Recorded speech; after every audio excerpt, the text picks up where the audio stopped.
Minister, sometimes the politicians use your report, and I don't know if you've gotten from your meetings that information can be manipulated on the platform, and they use a report to declare that the elections were free and fair, and yet they ignore the recommendations. I don't know if the OAS, after continually going into a country and doing a report and realizing that no headway is being made, and they keep making the same observations, well, can you deny? Let me say, I mean, generally speaking, where we have made recommendations, we follow up, we encourage the authorities to implement the recommendations. I recall in one Caribbean country, we made recommendations about the need to modernize the electoral registration process and the list, and they did follow up. We nudged them and we gave them encouragement, but in fact they took the initiative and they worked with colleagues from another Caribbean country that had gone through a similar exercise to modernize their process. But for where they do not follow up, they do not take any action. I don't know if you're able to. I cannot speak that there have been of any particular case where over a period of time we have observed elections, say 3, 4, 5 times, and we keep giving recommendations and the government hasn't followed up. I can only speak for those where I have been and with which I am familiar, and I do not know my colleague. Do we have any precedents in terms of countries where we may have observe elections over a period of time and make the same recommendations and nothing has happened? I mean, it really depends on the country, yeah. And unfortunately we're not able to substitute the local actors in the process. We are able to insist from the outside, but unfortunately in the end it is the local authorities who need to actually create change and implement recommendations. So I take it that you can't deny a request once you can gather the resources. Basically speaking, I can't recall any instances where we have denied requests unless there are certain political issues where we believe that our observers would not be given free and fair access to the electoral machinery, and where we believe that the situation is not ripe for the conduct of elections.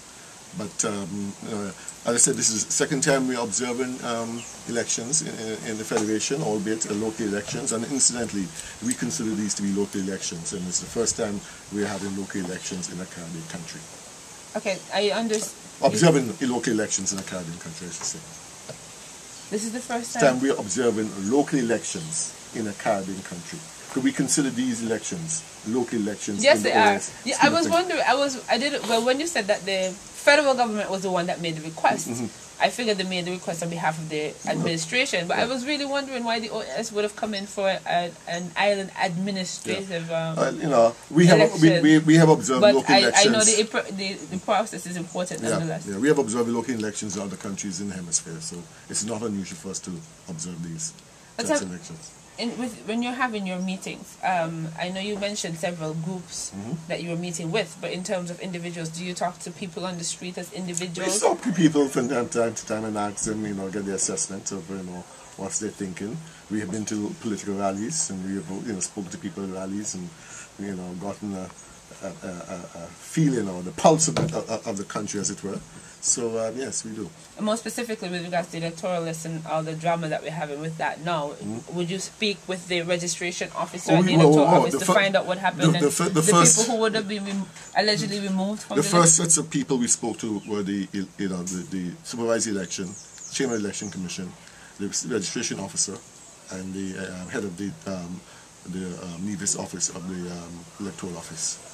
And we have had in-depth discussions with them on this particular issue and on the process that has been deployed. I should underscore that what we like to ensure happen is due process,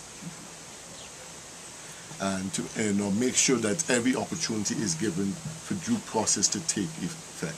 And I think in the Caribbean, the fact that if someone is not satisfied with the decision taken by the registration officer, the supervisory election, or other electoral authorities, and takes the matter to the High Court, that tells me there's due process. Because as you know, in the system of government in the Caribbean, the rule of law, as it is in many countries, is important. But, if you can take the matter all the way to the High Court, that tells me that due process is being followed. And finally, when election day comes around, what is it you do? Oh, election day, we blanket, the country. We visit all the polling stations several times in the day. We're there at the opening and closing of a number of polling stations, and we witness the process, make sure that the presiding officer and the poll clerk are doing their, jobs as prescribed by the regulations, and we make sure that the party agents likewise are present and also doing their job, making sure there's no campaigning taking place, within the vicinity of poll station, and generally ensure that people are able to cast their votes in a free, fair manner. I had asked if you would get a chance or endeavor to speak with people who are affected by this mass removal of names from the list, whether wrongfully or rightfully. Would you endeavor or seek them out to speak with them? And well, we've met with one or two of them who've come, brought their cases to our attention. Oh, they've come looking for you? Clearly, unless I have the particulars of individuals, I'm just not going to go and, ask someone, why have you been affected? That's not how we operate. And what would you say to the people who might be of the view that you were somehow manipulated by the people who have sent the request that is I can say incumbent? we have not been. I can tell you, we have not been manipulated.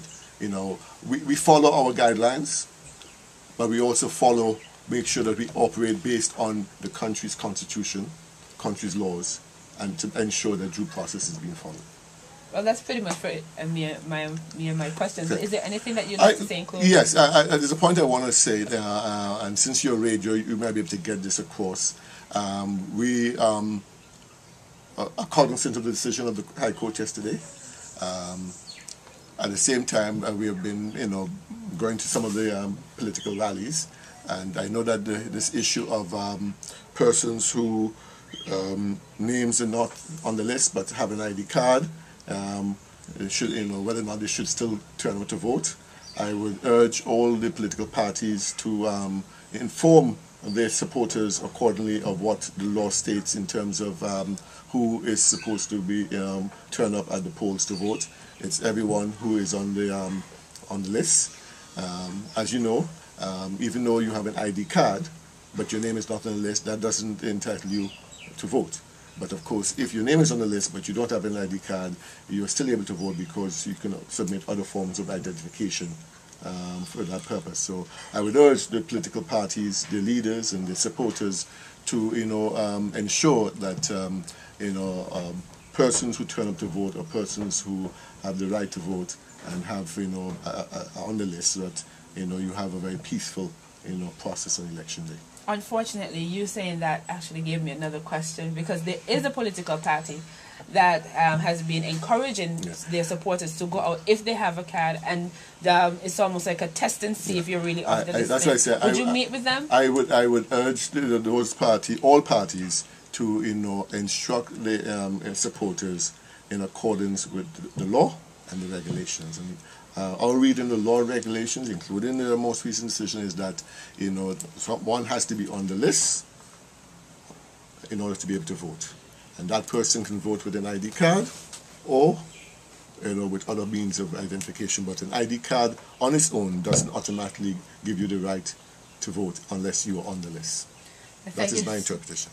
Thank you so much, Mr. Spencer. You're That welcome. was Paul Spencer and Charlotte McDowell, Chief and Deputy Chief of the OAS Observer Mission, respectively. That's in Nevis, to observe the local elections that are taking place, and one that is taking place under many clouds of doubt and confusion in some regard, and uncertainty. So, reporting for the Win FM News from the Hermitage Hotel in Nevis, I am Jacqueline Bryan. Thank you.